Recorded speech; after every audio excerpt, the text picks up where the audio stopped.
આજે આપણે સ્ટાર્ટ કરવાના છે દાખલા નંબર 3 થી। તો આગલા લેક્ચરમાં આપણે 13.2 ના પહેલો અને બીજો એમ બે દાખલા કમ્પ્લીટ કર્યા હતા। હવે નેક્સ્ટ ત્રીજા દાખલા તરફ આગળ વધીએ।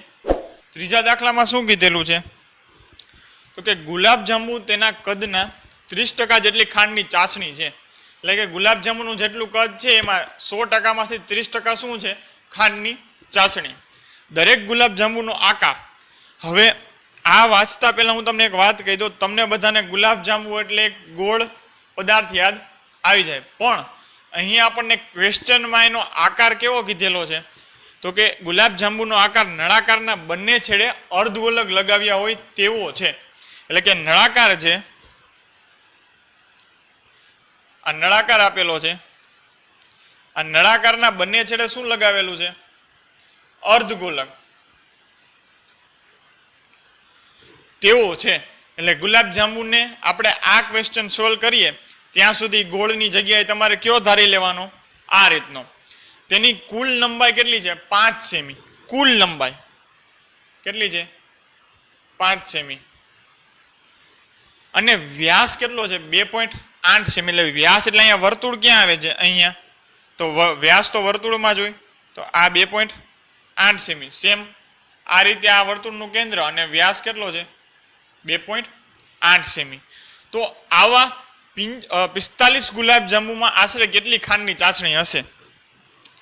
તો આપણને માહિતી એકની આપેલી છે અને ખાંડની ચાસણી કેટલા ગુલાબજાંબુની કીધેલી છે 45। તો આપણે શું શોધવાનું છે ખાંડની ચાસણી કેટલી છે, એટલે કે જગ્યા રોકશે એવું કંઈક શોધવાનું છે આપણે ગુલાબજાંબુની ચાસણીની। તો આપણે અહીંયા શું શોધવું પડશે તો કે ઘનફળ। તો હવે પહેલા તો હું એક ગુલાબજાંબુનું ઘનફળ શોધી લઉં, પછી એ ઘનફળને 45 સાથે ગુણી નાખું અને પછી એના 30% કાઢી લઉં, એટલે આપણને 45 ગુલાબજાંબુમાં કેટલી ખાંડની ચાસણી હશે એનો ખ્યાલ આવી જશે। તો સૌ પ્રથમ તો પહેલા તો મારી પાસે શું ક્યાં જવાનું છે એ મારે ડિસાઈડ કરવાનું છે। તો કે મારી પાસે બે આકાર છે, એક તો નળાકાર છે ને એક અર્ધગોલક। ખાંડની ચાસણી કેટલી છે એટલે કે એનું કદ શોધવાનું છે, એટલા માટે સૌ પ્રથમ તો હું નળાકારનું ઘનફળ અને એમાં ઉમેરીશ એડ કરીશ અર્ધગોલક। પણ અર્ધગોલકની સંખ્યા કેટલી છે 2, એટલે 2 ગુણ્યા અર્ધગોલકનું ઘનફળ।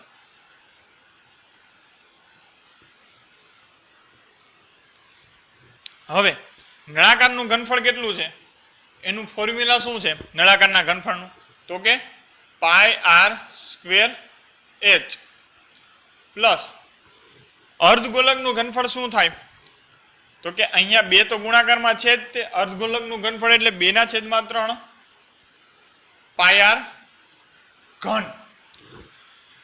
તો હવે આમાંથી કોમન કેટલું નીકળે છે તો કે કોમન નીકળે છે πr² કોમન નીકળી જશે, અંદર વચ્ચે શું h πr² અહીંથી કોમન 2 ગુણ્યા 2 એટલે 4/3 અને માત્ર r વધશે કારણ કે πr² નીકળી ગયું, માત્ર r વધે। તો હવે આનું મારે જો આ શું થઈ ગયું એક ગુલાબજાંબુનું ઘનફળ, પણ આને મારે શોધવા માટે મારે કઈ કઈ વસ્તુની જરૂરિયાત છે તો કે એક તો r અને એક તો h। પાઈ તો તમે 22/7 લઈ શકો। તો હવે r મારે શોધવો હોય તો કઈ રીતે હું ફાઇન્ડ કરીશ તો કે મારી પાસે વ્યાસ એટલે કે d છે શું છે 2.8 સેમી।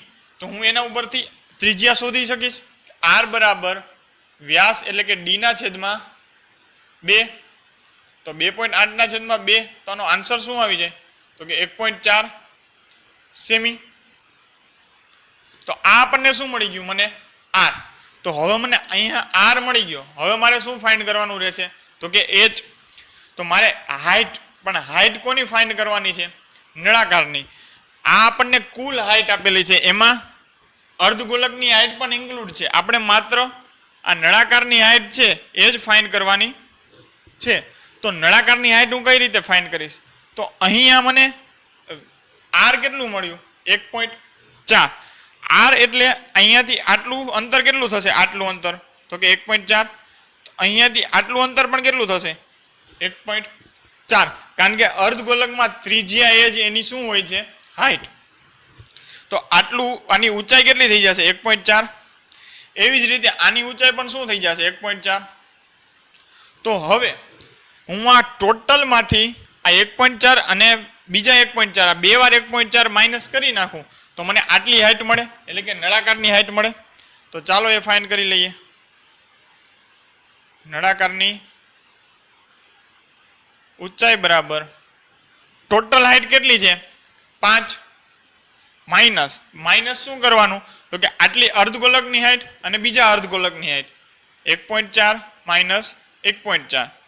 તો આ શું થશે 2.8 અને આન્સર આવશે 5 માંથી 2.8 બાદ કરો તો 2.2. આપણને શું મળી ગયું? આપણને મળી ગયું h. તો હવે આપણને h મળી ગયું છે. તો હવે r અને h બંને મળી ગયા. તો હવે તમે એની આમાં કિંમત મૂકી દો તો 22/7. r આપણને કેટલા મળી ગયા છે 1.4. તો 1.4 નો સ્ક્વેર.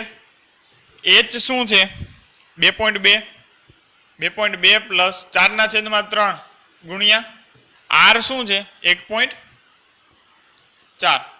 તો તમે આનું મલ્ટિપ્લિકેશન કરો તો આનો આન્સર શું આવે? તો આનો આન્સર તમને કંઈક 25.07 સમથિંગ આવશે. શેમાં આવશે? સેમી ક્યુબ, સેમીનો ઘન, કારણ કે શું છે ઘનફળ. તો આ જે આપણને મળ્યું એ શું મળ્યું? તો કે એક ગુલાબ જાંબુનું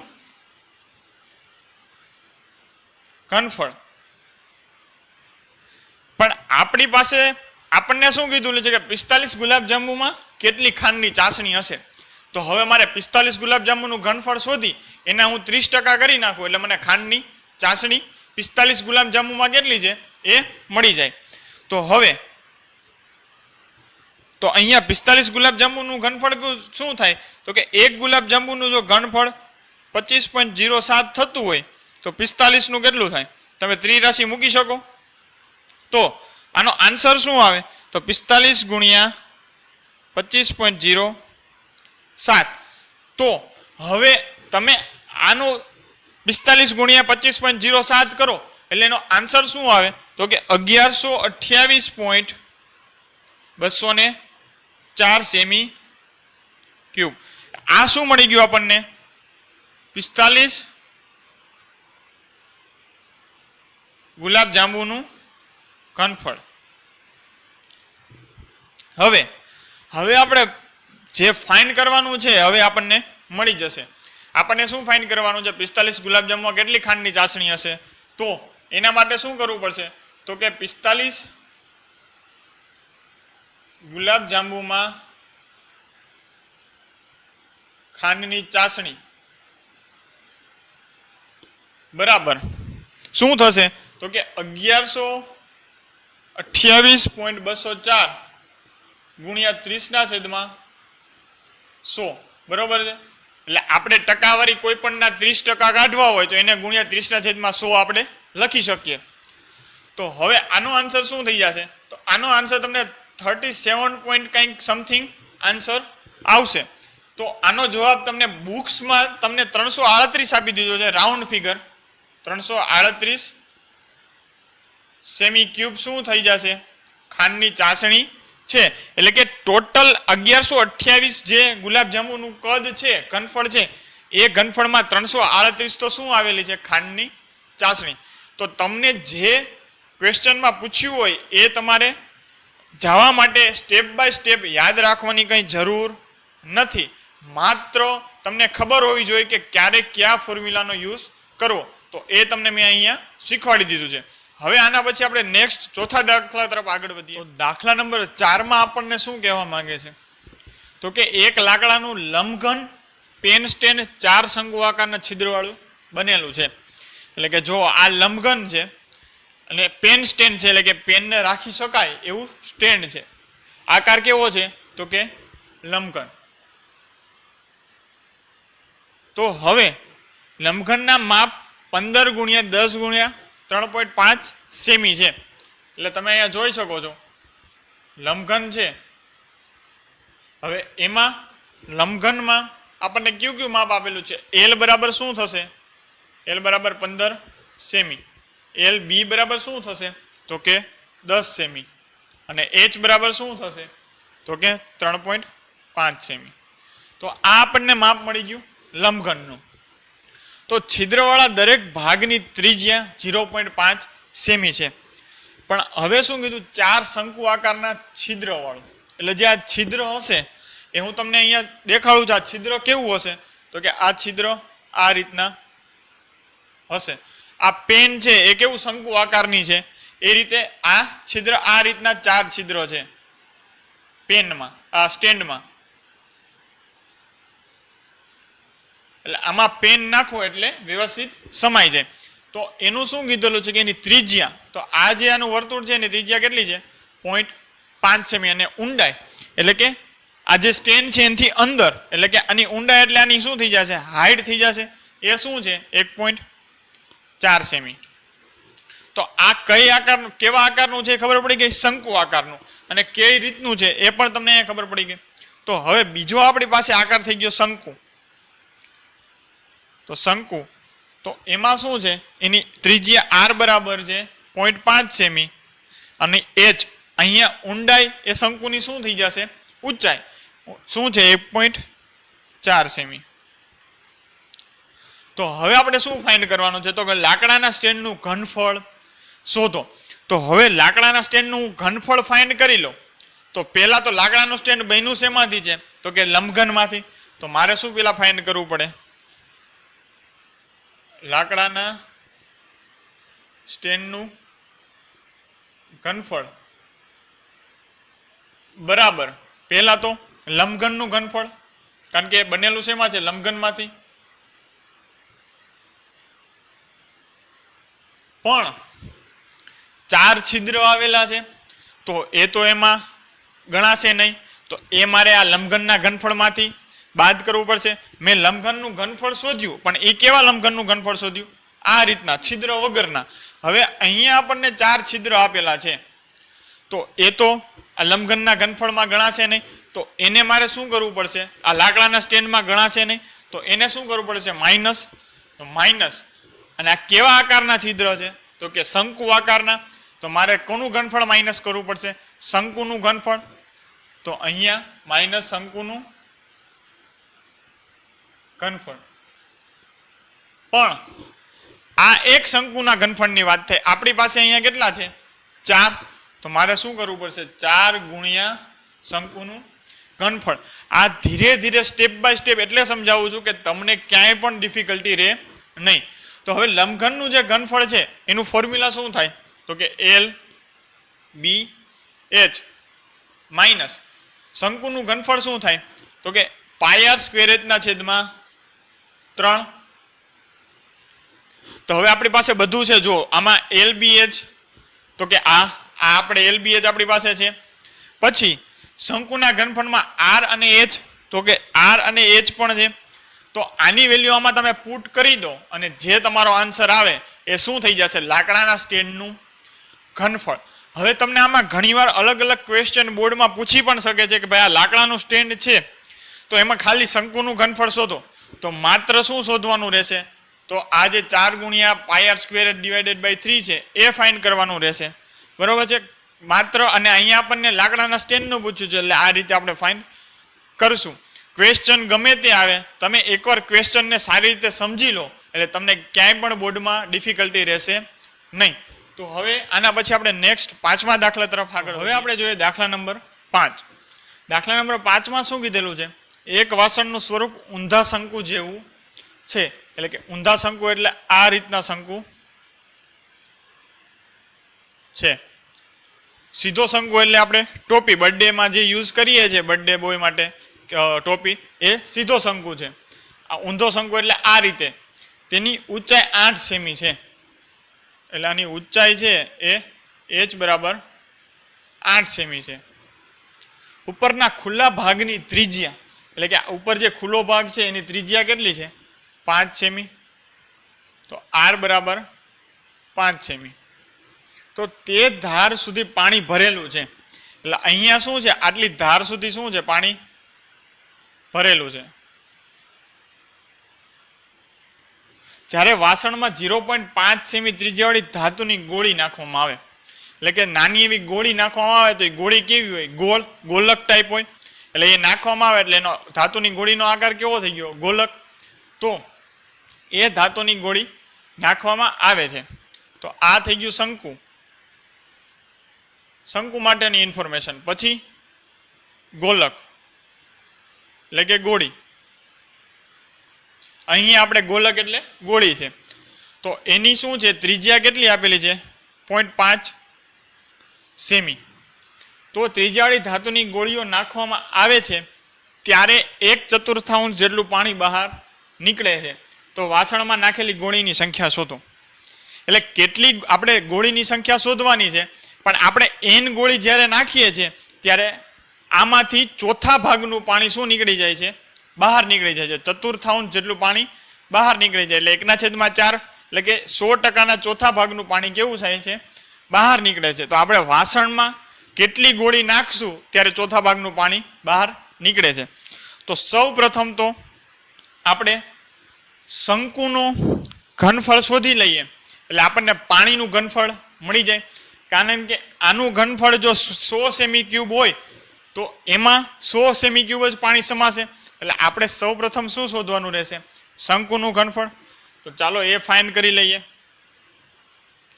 પેલું શંકુનું ઘનફળ.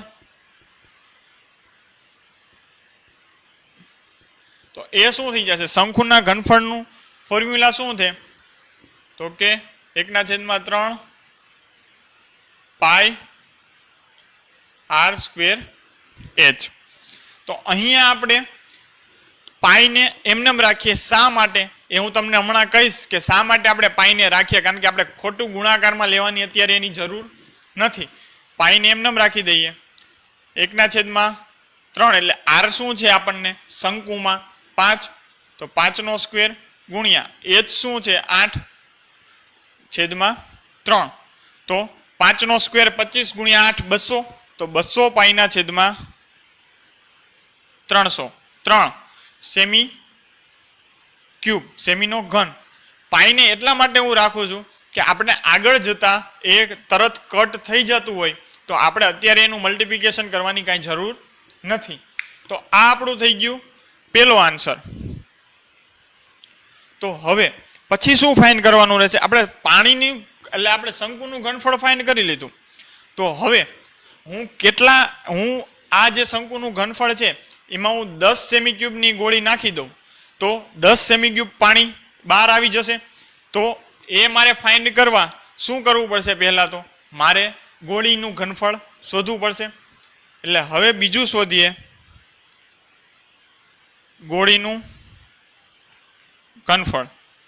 તો એ શું થઈ જશે? તો કે ગોળી એટલે કે ગોલક એનું ઘનફળ શું થાય? 4/3 પાઈ r ઘન.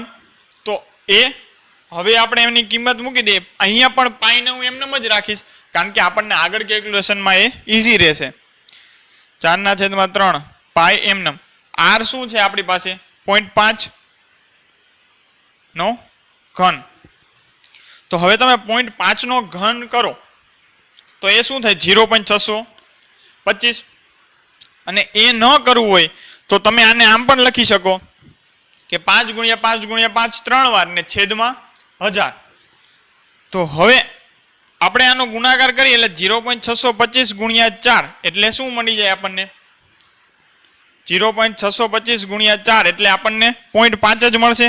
તો 0.5/3 અને પાઈ. બરોબર છે મિત્રો? તો આ શું થઈ ગયું આપણું? એક ગોળીનું ઘનફળ. આ માત્ર એક ગોળી છે. એક ગોળીનું ઘનફળ શું થાય? 0.5 પાઈ/3. તો હવે પાછું રકમમાં જોઈએ. શું કીધું છે કે આપણને જ્યારે ગોળીઓ નાખવામાં આવે ત્યારે 1/4 જેવું પાણી નીકળી જાય છે. એટલે કે n ગોળી જ્યારે નાખવામાં આવશે એટલે આપણને અત્યારે સંખ્યા ખબર નથી. એ જે સંખ્યા જેટલી નાખવામાં આવે છે એટલે ચોથા ભાગનું કેવું નીકળી જાય છે? પાણી બહાર. એટલે કે 200 પાઈ/3 એનું આપણે ચોથા ભાગનું પાણી નીકળી જાય તો કેટલું પાણી વધે? તો હવે જોઈએ તો કે ચોથા ભાગનું પાણી બહાર નીકળતા વધેલું પાણી. તો કેટલા ચોથા ભાગનું પાણી બહાર નીકળી જાય એટલે કેટલું થાય? તો કે 200 π/3. આટલું પાણી શંકુમાં છે. હવે ગોળી નાખી એટલે ચોથા ભાગનું નીકળી જાય છે તો 1/4. તો અહીંયા 50. તો કેટલું પાણી વધશે જ્યારે ગોળી નાખવામાં આવશે ત્યારે? 50 π/3. તો હવે તમારો આન્સર આ 3 વસ્તુ શોધ્યા પછી આવી જશે. સિમ્પલ આન્સર છે કે જ્યારે તમે એક ગોળી નાખો છો, જ્યારે એક ગોળી હું નાખું તો કેટલું પાણી બહાર નીકળી જાય? તો 0.5 π/3 જેટલું. કારણ કે એક ગોળીના ઘનફળ હું કોઈ પણ વસ્તુને કોઈ વસ્તુમાં નાખું. હવે તમે માની લો કે ડોલ ભરેલી છે, એમાં હું કોઈ પણ એવો પદાર્થ નાખું કે જેનું ઘનફળ છે 4 સેમી3. તો હું 4 સેમી3 જે વસ્તુમાં નાખીશ તો એ 4 સેમી3 પાણી બહાર નીકળી જશે. એવી જ રીતે એક ગોળીનું ઘનફળ કેટલું છે? 0.5 π/3. તો હું એને જ્યારે હું ડોલમાં કે આ શંકુ આકારમાં નાખીશ એટલે 0.5 π/3 શું થઈ જશે? જગ્યા રોકાઈ જશે. તો હવે તો આટલું વધેલું પાણી. તો હવે આમાં એક ગોળીએ જો આટલું થતું હોય તો આપણે n ગોળી જ્યારે નાખી છે, n ગોળી હું જ્યારે નાખું છું ત્યારે કેટલું પાણી નીકળી જાય છે? આ વધેલું પાણી નથી, સોરી, અહીંયા બહાર નીકળતું પાણી છે. આપણે ચોથા ભાગનું પાણી બહાર નીકળી જાય છે. એ ચોથો ભાગ કયો છે? તો હું અહીંયા n ગોળી નાખીશ તો કેટલું પાણી બહાર નીકળે છે? 50 π/3. તો મારે હવે શું ફાઇન્ડ કરવાનું છે કે કેટલી ગોળી? તો હું ત્રિરાશિ અહીંયા મેં મૂકી દીધી. ક્રોસ ગુણાકાર કરી નાખો તો આ શું થઈ જશે? તો ક્રોસ ગુણાકાર કરો એટલે n ગુણ્યા 0.5 π/3 બરાબર 50 π/3. આવો કંઈક આન્સર આવશે. તો હવે તમે આનો ગુણાકાર કરો. જો અહીંયા પાઈ શા માટે રાખ્યા હતા? અહીંયા પાઈ કેન્સલ. હવે n 0.5 ને હું 1/2 પણ લખી શકું બરાબર 50/3. હું અહીંયા 3 કટ કરી શકું. તો n બરાબર 50 ગુણ્યા 2, n બરાબર 100. તો આપણને ગોળીની સંખ્યા મળી ગઈ. તો જ્યારે પણ તમને આવા ક્વેશ્ચન કીધેલા હોય ત્યારે તમારે આ રીતે આગળ વધવાનું.